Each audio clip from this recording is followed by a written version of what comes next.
Bagaimana pemerintah kabupaten kota itu mampu memendirikan daerahnya, tapi dia harus mampu menggali potensi alamnya dalam rangka meningkatkan ekonomi masyarakatnya dan menambah penghasilan daerah. Sebelum lanjut nonton video ini, jangan lupa tekan tombol subscribe, nyalain loncengnya, like, dan share ke teman-teman kalian.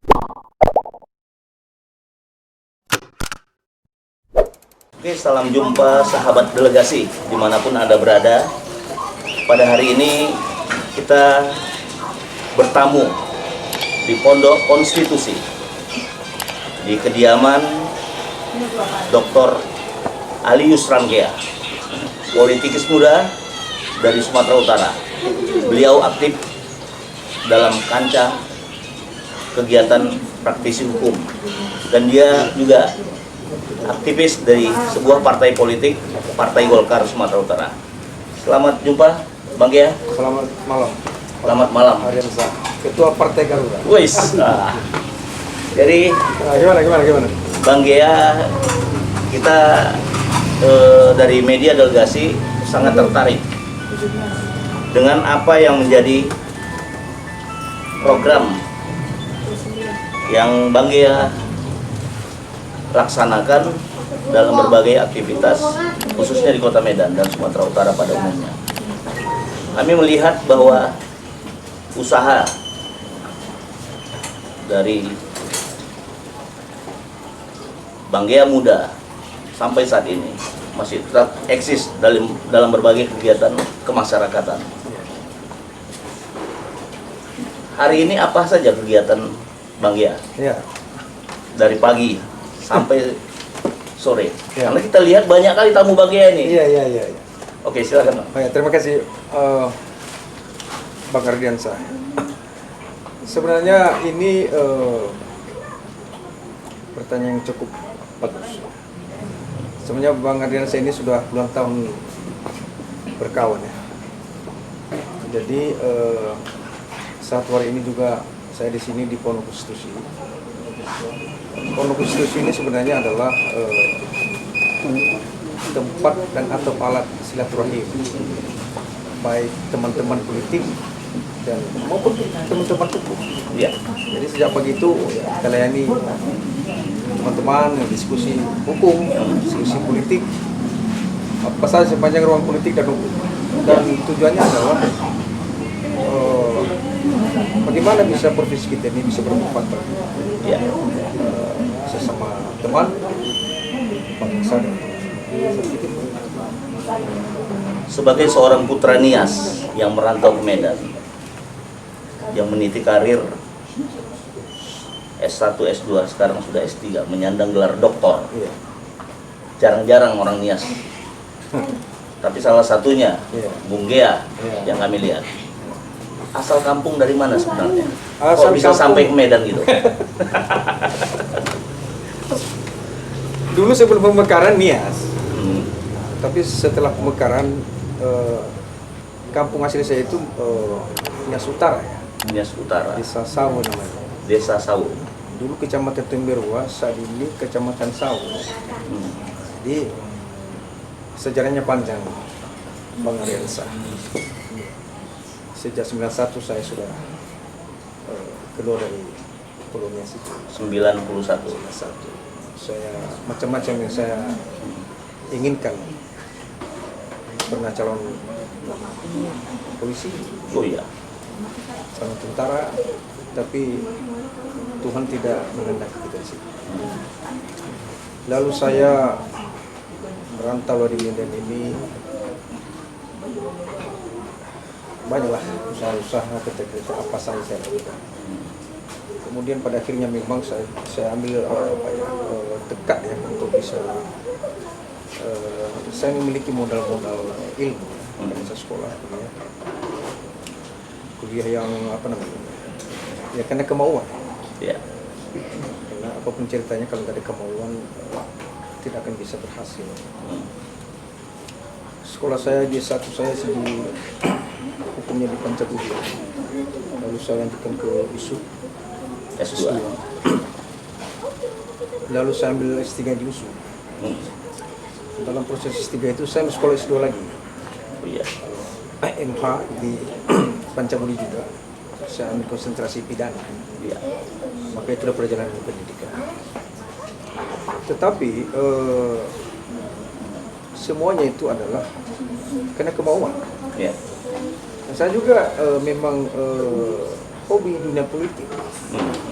Jadi antara hukum dengan politik itu tak bisa dipisahkan. Iya. Politik, hukum tak bisa dipisahkan. Iya. Karena politik itu adalah bahagian daripada hukum juga. Iya. Politik itu. Maka dalam proses politik hukum memang ya politik itu adalah salah satu unsur dalam proses pembentukan undang-undang. Iya. Karena politik itu kan syarat dengan situasi-situasi kemasyarakatan dan lain sebagainya. Itulah saja. Jadi saya menekuni itu sudah lama, dan sampai saat ini saya meneliti. Sejarah saya profesi di hukum ini, pertama dosen kan. Iya. Kemudian saya pernah notaris. Oh iya. Ya, karena S2 saya kan itu dari USU. Saya pernah notaris. Beberapa tahun saya berhenti. Oh iya. Lalu saya sekolah S3. Saya tertarik dunia advokat. Karena dalam dunia advokat itu ada seninya. Iya. Seni untuk bagaimana mempertahankan hak-hak seseorang yang terzalimi, Iya. dan atau yang dizalimi seseorang. Nah, kepuasan batin di situ. Itu. Jadi ada bedanya. Jadi kepuasan batin itu dalam profesi advokat itu. Ya, kita berbagai teknis, berbagai usaha dengan patokan undang-undang berusaha mempertahankan hak klaim atau yang terzalimi. Saya senang di situ. Iya. Maka sampai sekarang ini, ya, bagaimana hidup kita ini bisa bermanfaat bagi orang-orang yang memerlukan bantuan hukum. Iya. Iya. Dan tentu kita sebagai advokat memiliki fungsi hukum, memiliki kewajiban hukum untuk melindungi siapa-siapa yang melanggar hak-hak asasi atau hak-hak hukum yang itu. Jadi jalan hidup yang dilalui gagal menjadi seorang penegak hukum atau penyidik di kategori Polri itu. Iya. Tapi Bang Gia sendiri tetap bermain di situasi hukum, Iya. tetap berkiprah dalam kancah kegiatan yang bersifatnya terkait dengan masalah hukum. Iya. Nah, berarti kan memang ruang lingkup hukum Talentanya di situ. talentanya di sana ya. Talentanya di situ, karena memang saya ini kan petarung saya. Iya. Petarung. Resiko nanti. Ah, itu pula kita ini kan. Iya, iya, Kan iya. dulu kan begitu juga kan. Betul, betul. Hah? Betul. Apa hasilnya, apa efeknya perbuatan kita itu ya nanti. Yang penting jangan kita merugikan orang. Ya. Jangan. Anak muda kampung yang datang dari Nias Utara sekarang banyak dikenal luas di kota Medan yang namanya Dr. Arius Ranggia. Sekarang juga membangun pondok konstitusi. Ceritakan pondok itu, apa maksud dan tujuan dibuatnya pondok Setelah saya tamat S3, Hmm. saya akan konsentrasikan ke bisnis negara ya. Ya. Atau rumpunnya atau negara. Kehidupan berbangsa bernegara ini harus memang diletakkan di atas konstitusi. Jadi Hukum harus jadi konstitusi panglima, ya? itu fondasi apa ya? Itu prinsip yang sangat fundamental gitu ya. Ya. Nggak bisa kalau sebuah bangsa tidak diletakkan di atas konstitusi, kan rapuh. Benar, benar. Jadi sehingga ala negara semena-mena melakukan tindakan apapun Betul. kepada warganya. Jadi saya tertarik, jadi maka saya pilih ini tempat ini sebuah rumah ya, atau pondok konstitusi saya bikin namanya. Itu tujuannya bagaimana kita semua ini yang memiliki profesi hukum, teman-teman juga saya ajak kemarin. Iya. Bagaimana kita berusaha minimal hak-hak dasar warga negara itu kan bisa kita pertahankan, kita perjuangkan. Manakala itu diinjak-injak haknya oleh siapa. Jadi saya karena konsentrasi keilmuan itu tata negara, Iya. ya saya tetap berpedoman pada konstitusi itu. Itu fundamental. Fundamental. Siapapun pemimpin negara ini, siapapun pemimpin negara, pemimpin daerah, provinsi, kabupaten, memang harus tunduk kepada konstitusi. Betapa Tidak boleh semena-mena. hinanya kita, betapa kecewanya kita, manakala kita tidak, bangsa ini tidak duduk di atas konstitusi. Iya, iya. Itu, jadi ada hukum itu, kedudukan hukum itu lebih tinggi daripada kedudukan raja. Oh iya. Ingat itu, kedudukan hukum lebih tinggi daripada kedudukan raja. Wah. Maka raja harus tunduk kepada hukum. Iya. Tanpa hukum tak ada raja. Oh, iya. Begitulah fundamentalnya konstitusi. Wah. Makanya negara kita kan negara hukum. Benar, benar. Pasal 1 ayat 3 itu kan negara Indonesia Restak. Hukum harus jadi panglima tertinggi. Itu panglima. Memang harus kita junjung tinggi. Iya. Kalau nggak begitu, tak jelas arah kiblat bangsa ini. Nggak jelas, bos. Iya, iya, iya. Jadi kiblatnya itu. Konstitusi itu sebagai landasan fundamental. Kalau sebuah rumah, Iya. fondasinya itulah. Coba kalau fondasinya Nggak kuat. nggak kuat atau tidak dikokohkan fondasinya itu, ya runtuh rumah. Tubuh ya. Jadi negara ini harus memang didudukan di atas konstitusi. Itulah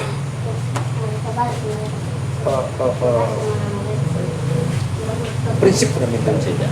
Namanya pondok konstitusi berarti ada keinginan-keinginan ataupun upaya-upaya yang dilakukan oleh masyarakat untuk tempat mengadu, Oh iya, tempat meminta pendapat, iya. baik dari sisi peraturan dan Ya. ketentuan yang dikaitkan dengan hukum. Iya. Nah, siapa-siapa masyarakat tadi yang boleh datang Saya ke jelaskan pondok dulu ya, konstitusi, nama pondok konstitusi ini. Kenapa saya bikin Ya, pondok kenapa? kan begitu Ya, ya? ya. Pondok itu kan apa ya? Konsepnya kan familiar. Ya, Pondok. pondok ya. Jadi siapapun bisa datang kemari. Mau kelas bawah, mau kelas menengah, mau kelas atas, tidak ada urusan. Ya. Dia pondok. Artinya dia bisa. Warga negara. Ya bisa dia apa Perlindungan namanya? hukum. Siapa saja begitu. Siapa saja tentu bisa datang kemari Ya. untuk katakan berdiskusi, konsultasi. Ya welcome aja. Welcome aja. Makanya Konsultasi nggak perlu bayaran lah ya. tidak perlu. Oh iya iya. Bayar. Kalau udah Bayar. bikin kontrak boleh ya? Bukan kontrak, puasa. Puasa. Puasa boleh. Sampai KP-KP-nya saya bikin nama khusus. Iya iya iya. Pondok konstitusi. Kenapa? Ya, itu ciri khasnya. Ya. Artinya yang pondok ini memiliki apa? Sejarah betul-betul untuk melindungi segenap bangsa Indonesia dan kita juga harus memiliki jiwa itu. Jadi banyak teman-teman, kenapa pondok konstitusi? Ya, pondok itu kan ya rumah ya, tempat. Jadi kita jadikan alat untuk melindungi teman-teman. Iya iya. Jadi dalam pengamatan dan pantauan kita, sahabat delegasi kalian, bahwa yang berkunjung ini kita banyak melihat bukan hanya masyarakat biasa, banyak tokoh-tokoh Sumatera Utara juga berkunjung. Sepertinya Bang Ali Yusran Gaya ini sudah menjadi tempat untuk dimintai tanggapan, pendapat. Wah ini udah sangat baik kali itu kalau seperti itu. Ada saya lihat tokoh-tokoh sepuh senior datang kemari. Wah ini udah hebat nih saya bilang. Sebenarnya begini, teman-teman yang datang itu kan teman-teman yang sudah lama kita berteman bersama. Ada memang teman di politik, Ya. ada teman di partai politik, ada teman profesi. Jadi dengan ada Corona Kristus ini, teman-teman semua itu mereka senang ya. Ya. Mereka senang dan bahagia dengan ada pondok Ada tempat ini, curhat ya. tempat dan atau alat curhat politik dan curhat politik. Iya, iya. Jadi mereka senang aja. Nah, kemudian kita juga melayani. Iya. Baik, kita welcome aja. Siapapun di sini, silakan aja. Mau haus makan, Iya. mau haus minum, mau lapar makan, kan gitu. Iya, iya, iya. Jadi prinsipnya itu. Hidup ini Bang Ardiansa memang harus ikhlas. Hidup ini pilihan. Nah, Tapi yang paling mulia itu ikhlas. keikhlasan. Kita harus ikhlas. Karena rezeki orang kan sudah ditentukan dengan kuasa. Tidak masalah. Kita tahu beberapa waktu yang lalu santer terdengar Bang Ali Yusranjaya ini ada sekelompok masyarakat minta dicalonkan jadi wali kota Gunung Sol ya. Iya. Kenapa tidak berlanjut kan itu?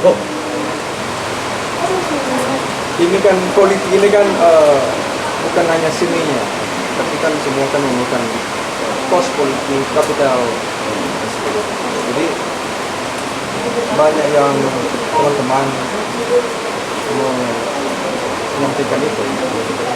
Tapi kan kita kan Perlu persiapan. ya kita harus tahu kekuatan kita, tahu kelemahan kita. Iya, iya, iya. Ya, agar jangan salah melangkah. Atau mungkin bangunannya belum kokoh pada waktu itu. Ya bisa jadi. Karena sahabat delegasi kalian Nah. pada waktu itu masih menerawang mungkin. Tapi ke depan kita aku yakin Abang kan sepertinya. salah satu yang bilang saya maju jangan kota. Belum story. Saya bilang sama apa? Mana uangnya? Iya, iya, iya. Kita cari yang bilang itu ya.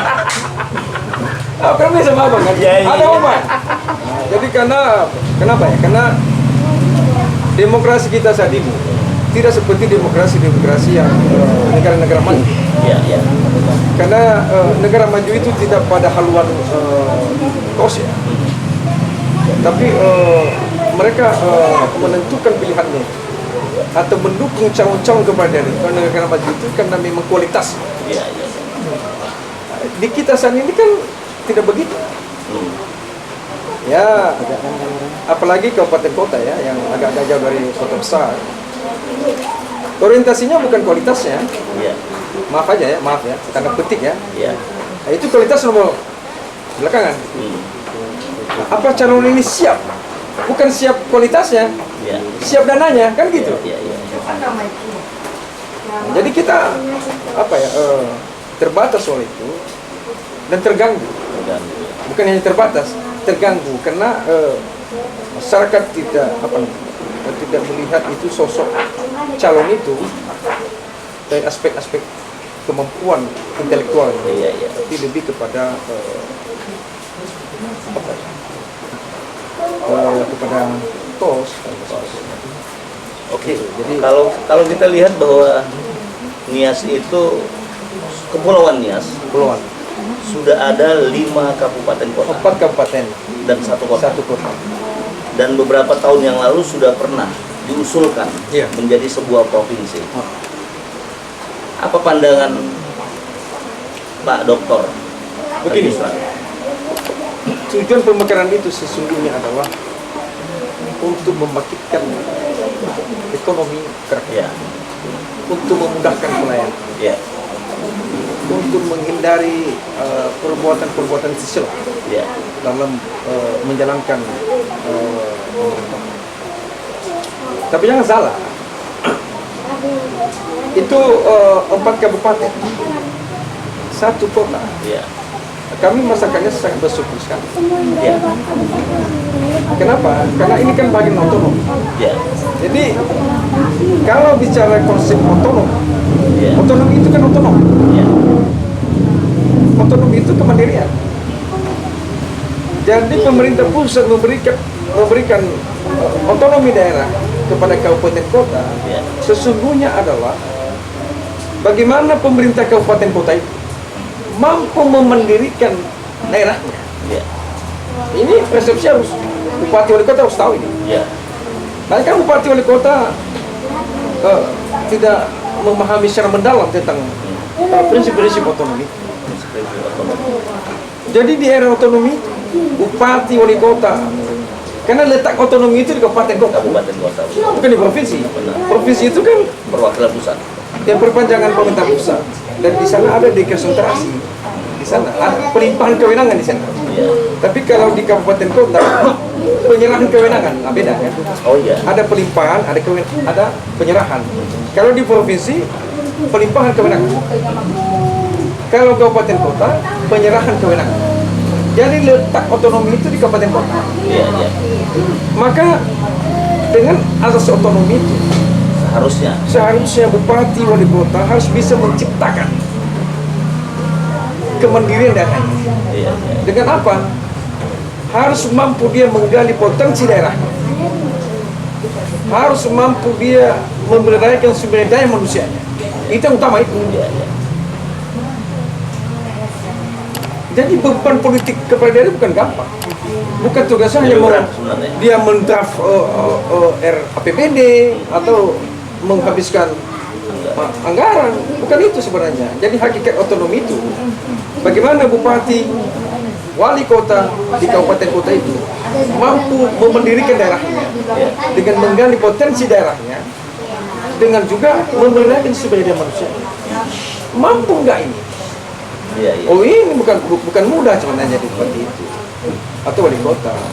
Tapi ya bagi orang-orang yang sangat bersemangat jadi bupati wali kota mudah katanya. Iya, iya. Jadi kalau sudah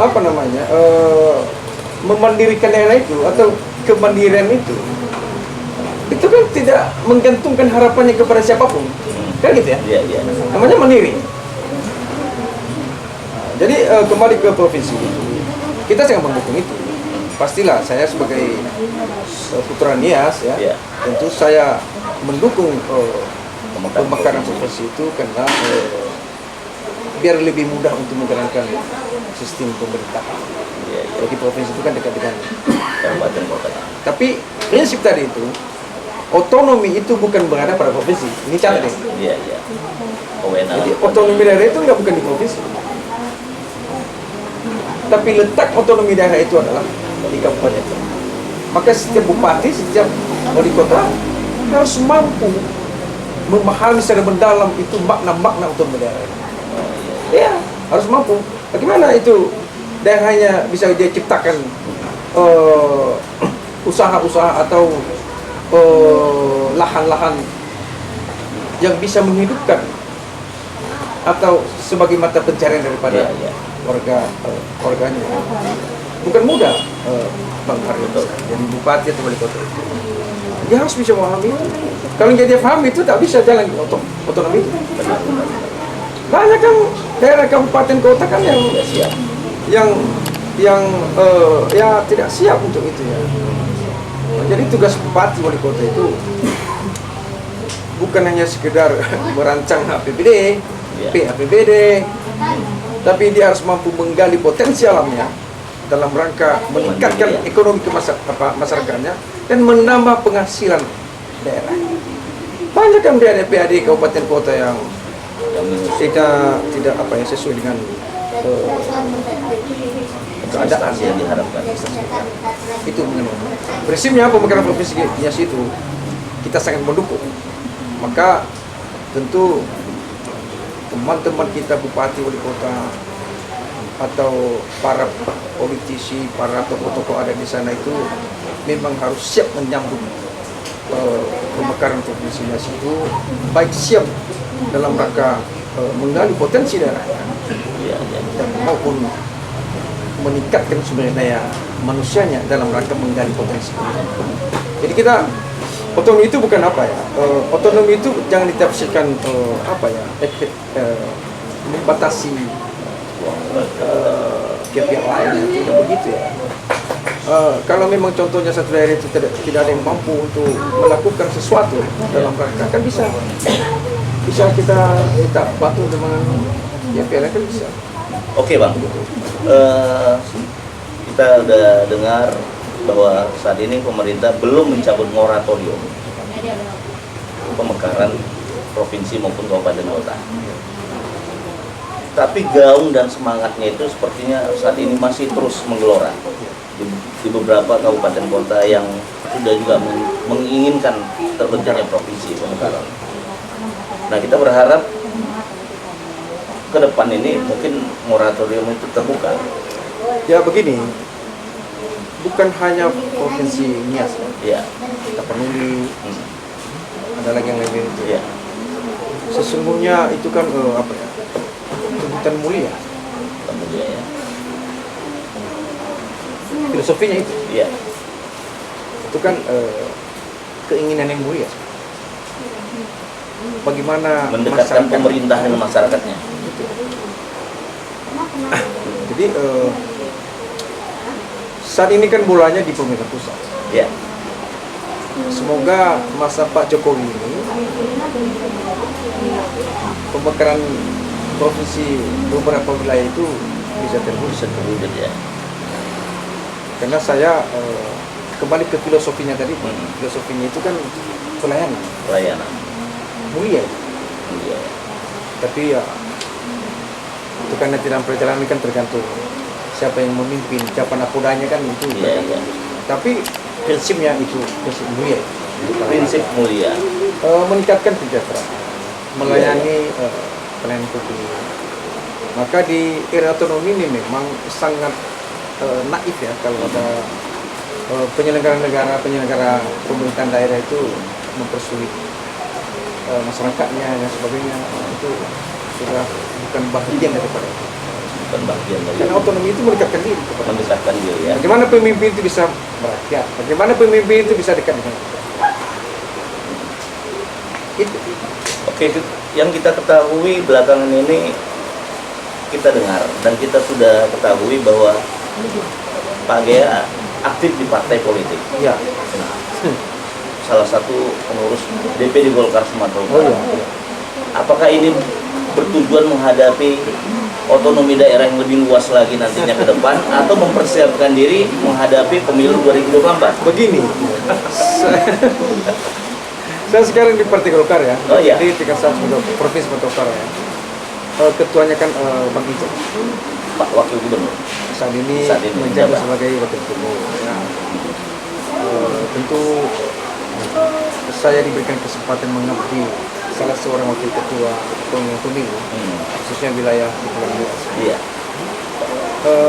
Saya melihat bahwa kita punya tanggung jawab bersama. Ya. Baik dalam rangka bagaimana perpolitikan saat ini bisa menjadi nyaman Ya. masyarakat bangsa. Jadi saya pikir tentu partai politik, khususnya partai Golkar, tentu kan memiliki tanggung jawab politik Iya. untuk bisa mengawal demokrasi ini dengan baik. Dan tentunya soal-soal peluang-peluang politik ke depan dan kita mau kemana. Iya. Tapi secara umum saya bersama Bapak Ketua DPD Partai Golkar Utara Haji Dr. Anus Haji Musa Rejeksan, tentu kita dukung sepenuhnya bagaimana Golkar ke depan bisa dicintai masyarakat khususnya provinsi. Jadi target kami itu 2024 itu Partai Golkar harus bisa meraih suara terbanyak di provinsi Sumatera Utara. Kemarin juga pilkada kan ada sekitar 60% ya. Dukungan Golkar kepada calon 70%. ya, 60-70%. Ya. Jadi kita mengabdianya, yang terbaik kita dukung. Iya. Oke, sahabat delegasi sekalian, kita banyak yang kita diskusikan. Kita mau tanya sama Bang Gea ini, berkeluarga sudah berapa antara istrinya? Oh,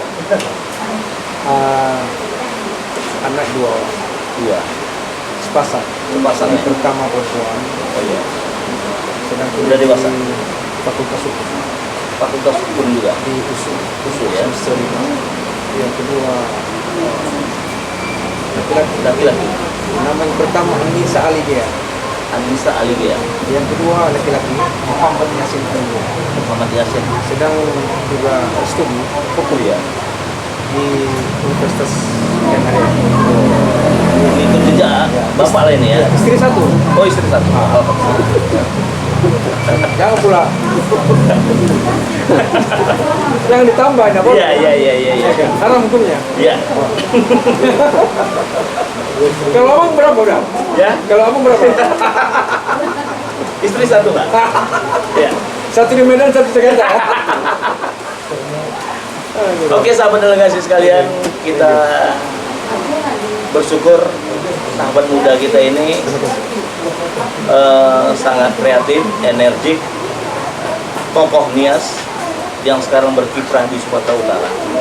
Dan kita doakan beliau tetap eksis dan bangkit, tujuannya membangun Nias ke depannya. Dan satu yang kita harapkan, kita berharap agar Pak Gea tetap konsis membela masyarakat. Insya Allah. Masyarakat kebanyakan. Insya Allah. Dan saya himbau kepada teman-teman, Nah, mau profesi hukum, politik, ya teman-teman yang sudah kenal atau belum kenal, terbuka di sini, nggak usah malu-malu. di jalan Jalan Bekti Selatan nomor 42, Gaber Tauju, Kota Medan. kota. Rekan-rekan sekalian, sahabat delegasi, sebelum kita tutup, kita meminta closing statement. Berbagai hal, silakan sampaikan. Ya, terima kasih Bang Ariansa. Saya begini. Bagi kami orang kampus, Ya, boleh salah jangan lupa. Karena salah itu manusiawi. ya. Tapi kalau sudah bohong, pekerjaan yang tidak baik. Bagaimana hidup ini bisa bermanfaat bagi orang? Yang ketiga adalah bagaimana segala sesuatu yang kita jalankan ini kita selalu ikhlas. Ya. Ikhlas, itu. Saya pikir itu penting. Oke, sahabat delegasi, Dr. Ali Yusran Gea, sarjana hukum, master kenotariatan, dan master hukum.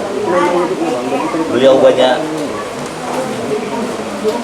membangun sinergitas dengan masyarakat.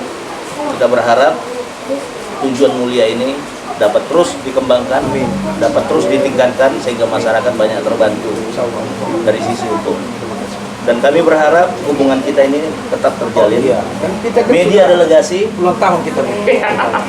media delegasi ini melalui channel YouTube, jangan lupa subscribe, kemudian like, share, dan beri komen. Jangan lupa loncengnya. Terima kasih, Bang Ali Yusran Gea. Sama-sama. Assalamualaikum warahmatullahi wabarakatuh. Waalaikumsalam warahmatullahi wabarakatuh.